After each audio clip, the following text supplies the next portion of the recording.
विद्या नम्रता देती है, नम्रता से पात्रता आती है, पात्रता से धर्म प्राप्त होता है और धर्म से चारित्र और चारित्र से मुक्ति मिलती है।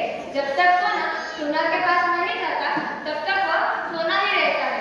लोहा के पास जाकर ही कुछ आकार लेता है। એટલે કે જ્યાં સુધી આપણે ગુરુને સમર્પિત નથી થતા ત્યાં સુધી આપણે સાચી વિદ્યા મેળવી શકતા નથી અને આ વિદ્યા મેળવવા માટે આપણા જીવનમાં વિનયનું હોવું ખૂબ જ જરૂરી છે। માણસ ગમે તેટલો ભણેલો હોય છતાં જો તેનામાં વિનય જ ન હોય તો તેને તે વિદ્યા શોભતી નથી। વિનય એ સંસ્કારનું અગત્યનું પાસું છે। તો તે વિનયને સમજાવવા આવી રહ્યા છે આપણે રાપર પાઠશાળાના બાળકો। રાપર પાઠશાળાના બાળકો કીટ લઈને આવી રહ્યા છે, જેમાં પરી સિરિયા, ધાર્મી મહેતા, ભૂમિલ મહેતા અને આરતી શેઠ રાપર પાઠશાળા પધારો।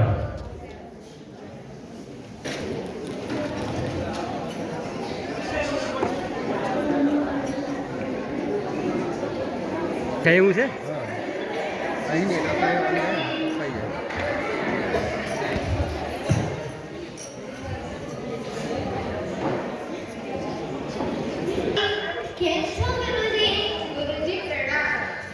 અરે બાળકો, તમારામાં શું વિનય કે સભ્યતા પણ નથી? ગુરુની સામે કેમ બોલાય, કેમ બેસાય? જુઓ આ પરીને કેટલો સુંદર વિનય છે। શું અમે બધા અવિનય છીએ? હા બોલ ભૂમિ, તું તારા મમ્મી પપ્પાને પ્રણામ કરે છે?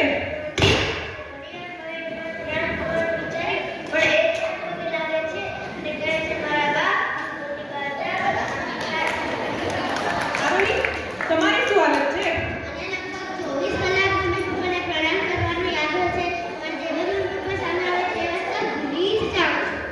આ ગપ્પાબાજીની ટોળકીમાં તારું કેવું સ્થાન છે? ભૂલી જા ધાર્મિક તું પણ। સાચું કહું ગુરુજી, મને તો મમ્મી પપ્પાને પ્રણામ કરતા બહુ ઉશેરા ભાવે છે। પરી, તું તો આ ટોળકીમાં નથી પડી ગઈ ને? ના ના ગુરુજી, હું રોજ મારા મમ્મી પપ્પાને પ્રણામ કરું છું ને અંતરના આશીર્વાદ લઉં છું। શાબાશ પરી, શાબાશ। જુઓ બાળકો, શીખો તમારા સહપાઠી પરી પાસેથી। જો તમે વિનય કરશો ને તો સારી બુદ્ધિ પ્રાપ્ત થશે। જોયા છે ને પેલા મેન્ટલ હોસ્પિટલમાં બિચારા પાગલો? હા ગુરુજી, ઉપરતાલ જોવા ગયો હતો। ઉપરતાલ જોવા ગયો હતો। ત્યાં બે ગાંડા ઉભા। પેલો ગાંડો કહે, આ તાલમાં હું ખરીદી લઈશ। બીજો ગાંડો કહે, ના ના, આ તાલમાં હું ખરીદી લઈશ। બંને વચ્ચે રકઝક છે। ત્યાં ત્રીજો ગાંડો આવ્યો અને કહે, તમે બંને ખરીદશો કેવી રીતે? મારે તો વેચવો નથી। માણસ આપણી કલ્પના જ ન હોય। અરે ગુરુજી, અમે તો પાટી ગયા ત્યાં બે ગાંડા હોળીમાં બેઠા હતા।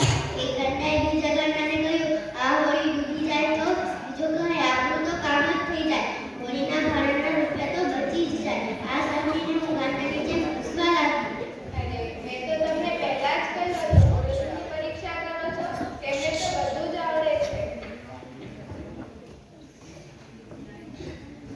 હા ગુરુજી, મેં પણ બે ગાંડાને વાતો કરતા જોયા હતા। એરપોર્ટ ઉપર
નવા પેન બેગ ચશ્મા કપડાં વગેરે ખરીદવા છે.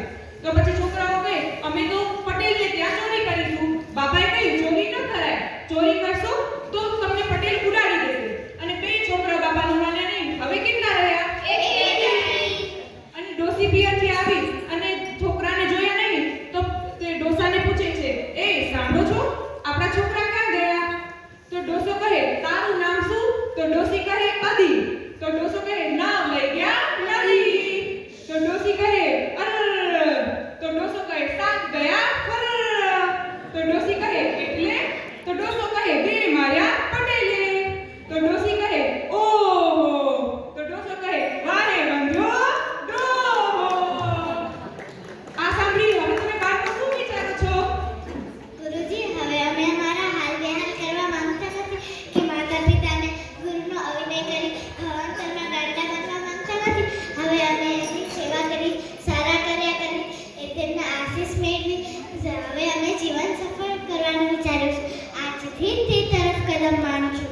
ખૂબ સરસ બાળકો, તમે સરળ છો એટલે સાચી વાત તરત જ સ્વીકારી લીધી. હવે તમે માતા પિતા સ્કૂલ કે ઘરોની